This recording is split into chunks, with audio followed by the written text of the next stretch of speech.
Okay. Hello, listeners. I'd like to discuss a question that's been on my mind recently, and one that I'm sure has been on your mind. How fucked are we? I'm not gonna get into the scale of everything. You know. So on a smaller scale, a less important but still important scale of art and of storytelling, how fucked are we? I know that, art has its peaks and valleys, but come on. Every movie that I see these days feels like it was making the most lazy decisions possible at every interval. At the moment, I am talking about a Minecraft movie, which I had the pleasure of viewing in a breathtaking 3 dimensions. There are no shortage of movies that have come out post-COVID that fit the bill for being lazy slop.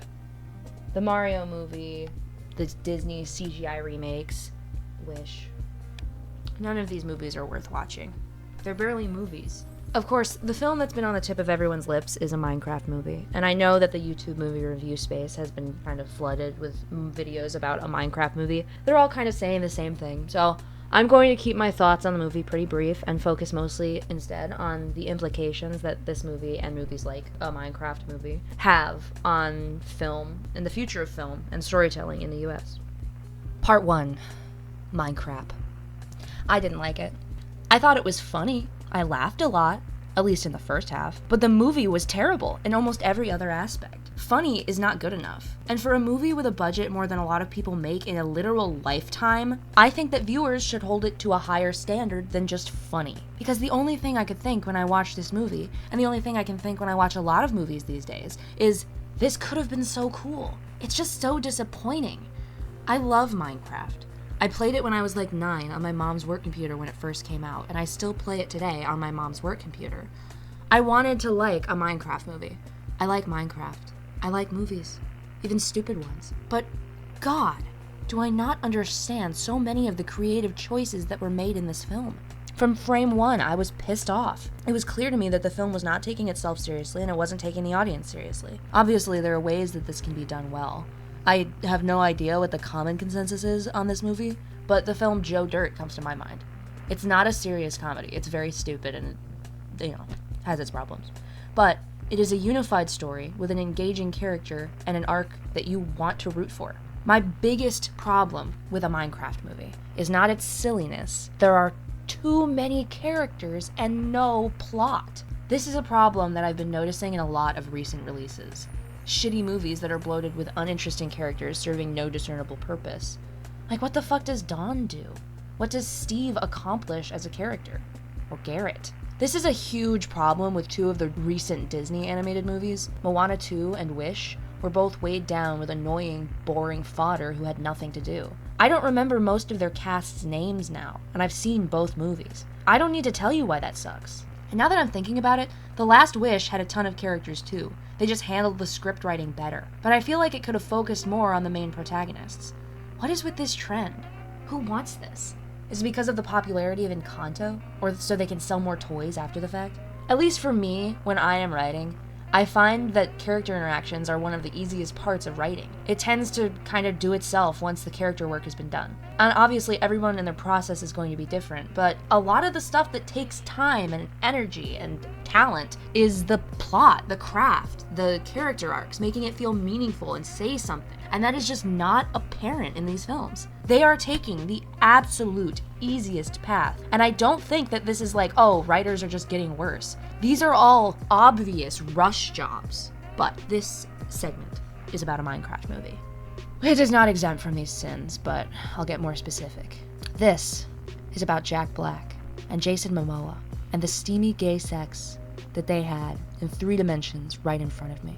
I digress. This was a supremely lazy movie, and of course, it looked shitty and ugly. I know that people are arguing about it, but oh my god, it was ugly. I'm not that well versed on CGI as an art form, so I can't articulate exactly why I think that this is uncanny, but I will say, the way that their flesh moves just feels wrong. The Minecraft creatures move like jelly. Their flesh looks like that gel that YouTubers use when they want to see if a human skull can survive getting a Skittle shot through it.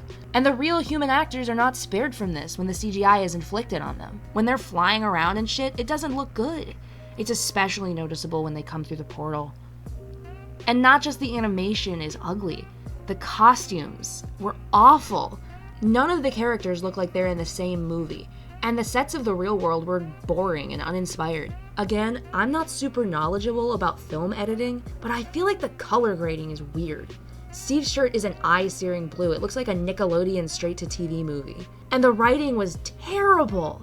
I am pretty knowledgeable about writing, and oh my god, I could talk about it for a while. The story was predictable at every angle. I was disappointed from the start at the boring-ass Minecraft world lore and the world's most straightforward exposition as delivered by Jack Black. I thought there would at least be some cool world building, but there was legitimately nothing. He just found a crystal and then another crystal and he put them together and it brought him to Minecraft. Why? Don't fucking ask us stupid shit like that. Nothing meant anything. There are so many characters and no one gets anything done by the end of the story. At least not in a way that is meaningful enough to remember a few days after watching. The girl one started a self-defense course against piglins. Why would they ever need that again now that they're in the real world? The sun kills them. They're fine. Henry finally built his jetpack? Okay. He did that an hour and a half ago. The bullies just cut the wire. Nothing changed. And Jason Momoa, he played video games at the start, he played video games at the end. I don't know what happened with him. And Dawn, we bought a zoo. And Steve is gonna make Minecraft in the real world. I felt like the scriptwriters forgot what they were writing as they were writing it. It was like they were hotboxing in there. It's just riding so hard on brain rot internet engagement that it forgets to be a movie. They'd rather just shove a bunch of random jarring songs into it so they can go viral on TikTok. And of course it did. And now people are tearing the theater seats apart and throwing them at the ushers like it's 6-cent beer night in Cincinnati. And the director, of course, is thrilled about it because it's gonna sell hella tickets.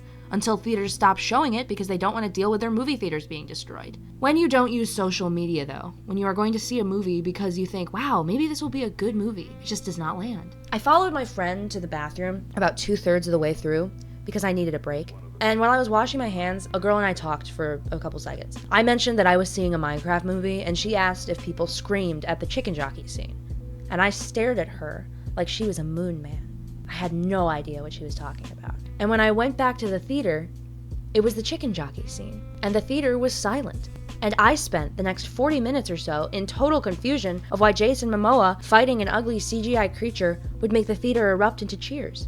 It's so obvious as a consumer when movies or books or songs are pandering to short-form content like TikTok or the 100 other apps that have poached their features.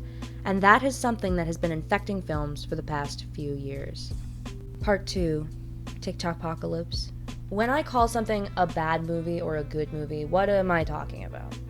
I'm not saying that I liked it or I didn't. When I say that something is a good movie, I'm talking about a movie that was made with clear artistic vision, cohesive literary elements, a unified story, and interesting characters who go through an arc. Maybe even an impactful message. I'm not just talking about whether or not I like it. You don't care about that. Or at least you shouldn't. You don't know me. Back off. A Minecraft movie, and indeed a lot of art made recently, has been made to pander to the most reactive members of an audience. We have seen such an uptick in movies and art that feels like it's been rushed out in as little time as possible to capitalize off of short-lived trends, or to make the most amount of money possible with as little effort done on the back end as they can. The same 5 actors are in every movie, and every movie has the same basic script as the other one in the genre, with the same AI-generated jokes. This is especially bad with kids' movies right now.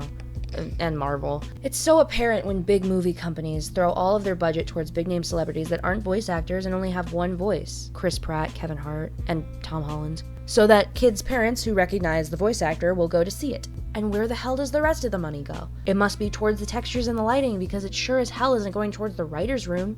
These are films that rely entirely on visual spectacle, internet trends, and moviegoers accepting worse and worse productions as prices for tickets go up. Movie companies are putting out movies that just barely clear the bar as passable and are clearly rushed, which is so disappointing when there are so many examples of movies made on a far smaller budget than films like the fucking Minecraft movie or a goddamn Electric State that have a long-lasting cultural impacts or have made changes in the way people think or see things on a widespread cultural level. There have been animated films since the start of the millennium that have been absolute masterpieces with tons of rewatch value. Prince of Egypt, Fantastic Mr. Fox, Spider-Verse, these are just random examples that come to mind. They're beautiful, respectful, and powerful, have deeply complex and interesting characters, and push the bounds of artistic expression. We need more movie production companies that prioritize the artist and the art, and for the love of God, put less cooks in the kitchen. For some reason, every movie that's come out recently seems like they're trying to tell 5 different stories at once. It is not a crime to have a simple plot. It lets you focus on the character and their journey, but everything bites off so much more than it can chew, and I come out of the movie theater feeling like I was just on a 2-hour brain roller coaster. The writers expect the audience's attention span to be so short that they don't give you a second to breathe. Maybe there's some validity there. I know that short-form content has become super commonplace and is on like every app, even for movies that are silly. I don't think it's unreasonable for an audience to demand more well-made films when we know that these companies have the capacity, the funds, and the manpower to create great things and are seemingly using as little money and time as they can, and then funneling the rest of that into the pockets of CEOs and A-list celebrities. It's not fair. A Minecraft movie, even without taking itself seriously, could have been very cool if it had people behind it who were passionate about the film and had ample time and compensation for their work, but that isn't going to happen because of how much greed that there is in the movie industry. Part 3. How fucked are we? I'd like to say first that I don't believe at all that art as a human endeavor is in danger. We as human beings are going to create art because it is our nature, because we have to. But as far as art and entertainment as an industry, greed has infected it to the point that it seems we're watching the shambling corpse of American cinema stagger towards its open grave, or something. At this interval of history, at least in the US, film and movies are so important. We aren't reading as much, and when we are, it's usually a lot of the same pointless slop that plagues the movie industry. I have a quote here from Flannery O'Connor's Mystery and Manners, Occasional Prose, who says, "In the last 20 years, the colleges have been emphasizing creative writing to such an extent you almost feel that any idiot with a nickel's worth of talent can emerge from a writing class able to write a competent story. In fact, so many people can now write competent stories that the short story as a medium is in danger of dying of competence. We want competence, but competence by itself is deadly. What is needed is the vision to go with it, and you do not get this from a writing class." This was written in 1957. As movie-making technology gets easier and cheaper to produce, and techniques become more advanced as the years go on, movies no longer strive to achieve other important literary or storytelling elements, relying instead on spectacle. With most Americans having access to the internet, they're able to see whatever they want at any time, within certain limits. Movies used to be one of the only things that could offer you spectacle, at least on a budget that most people could afford. Remember that thing where everyone thought they were going to die because the train was driving at the screen? And wouldn't a war movie have to do so much more to convey a sense of terror when someone's been watching Call of Duty clips for the past 4 hours? If all of that focus is going towards beating out short-form entertainment for spectacle, they have no patience left to actually make a good movie that has a purpose. But it is not the artists that are becoming worse. In fact, as movie techniques improve, the art of storytelling has become kind of its own thing, separate from literature. It can do different things. And it's become its own art form, one that is being stifled by greed and executive decisions made by people who do not have artistic integrity. But I don't want to rant this entire video. Like I said earlier, the human endeavor of art is not dying, and there are still instances of incredible works of art even in the modern day.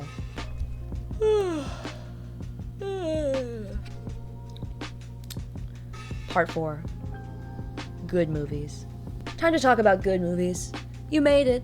Good movies are more important now than they've ever been. Is that true? Maybe. I don't know. That's a really bold statement. Maybe not, but it's very important. In a time when most people are spending a lot of their times locked inside on the internet, including me, they don't get the broadened perspective that you achieve from reading well-crafted literature or meeting and talking to other people without the filter of a screen. I don't mean to sound like a boomer, and the importance of the internet and the communication it provides cannot be overstated, but it has its undeniable downsides. And one of those is the frying of people's dopamine receptors to the point that they can't feel joy unless they're watching the baby dancing fruit video. But I digress. Powerful, important, creative works are being made. Movies, books, music. So here are some personal recommendations. Movies from the director Jordan Peele are gripping, character-driven horrors, focusing on the lives of African-American characters. They explore the real horror of the modern world for oppressed groups and individuals, and blend that with supernatural elements. To use Us, which I saw in theaters, as an example, it is a story about clones of people being kept in tunnels underneath America, and exploring what, if anything, makes those clones different from their surface counterpoints. Spoiler alert, we learn by the end that the designation of clone and not are entirely societal. Another director I enjoy very much is Brian Engels. I haven't seen The Lighthouse. Let me make sure I got that name right, actually. Oh my god, Brian, who the fuck is Brian Engels? Robert, oh my god. What the hell's wrong with me? Gotta fix that. Damn, I gotta edit my shit. Cutting that out. Another director I enjoy very much is Robert Eggers. Sorry, Robert. I haven't seen The Lighthouse yet, but The Witch and Nosferatu were both very, very good. These are more thrillers with horror elements. The paranormal aspects are kind of undercurrents. They're very much present. The horror of it comes from the period, the time period. It comes from the horror of isolation. He has a very well-crafted visual style that lends itself to a dark historical genre extremely well. And I really, really like his portrayal of women in the films that I've seen. They feel very human, and in The Witch, at least, and a bit in Nosferatu as well, it is not afraid to examine the horrors that specifically afflict people who are designated as women. So, moving away from the horror genre, another movie I saw in theaters recently was The Boy and the Heron. And this is the opposite of a brain rot movie. It was slow, leisurely, and in many segments completely silent, beyond ambient noise. It gave the audience time to breathe and time to think. I saw this movie in theaters and was deeply moved by it. In the long stretches of silence, the theater didn't breathe. Or at least it didn't feel like they were. I wasn't breathing. But I felt so aware of every other person in that room being completely silent, experiencing the same thing as me, trying not to make any noise. The movie was artistically outstanding, richly symbolic, and personal. It was complex and well thought out enough to be gripping and fascinating despite the long runtime, and by the end, I felt like I had been on a dreamlike spiritual journey. And Robert Pattinson was in it. Movies can still be this. Movies made by big studios can still be this. Movies made by big studios can still be made with the intention of creating a great piece of art rather than making a profit on the bottom line. Whether or not that will happen, beyond the sporadic instances of great artists breaking the mold, can't be known. I'm not a psychic, most of the time. Not with how desperate to stranglehold movies into being cool and hip or whatever the fuck they're doing executives have been doing lately. But there will always be examples of great art. So my final message to you listeners is to consume discerningly. Don't just eat up whatever slop mega companies throw in front of you. Talk to people about their favorite movies and shows. Go see local theater. Read critical reviews. But please, don't go online and waste your time defending people who profited the most off of this film. Your time and your energy is worth so much more than that. Thank you for listening, and take it easy.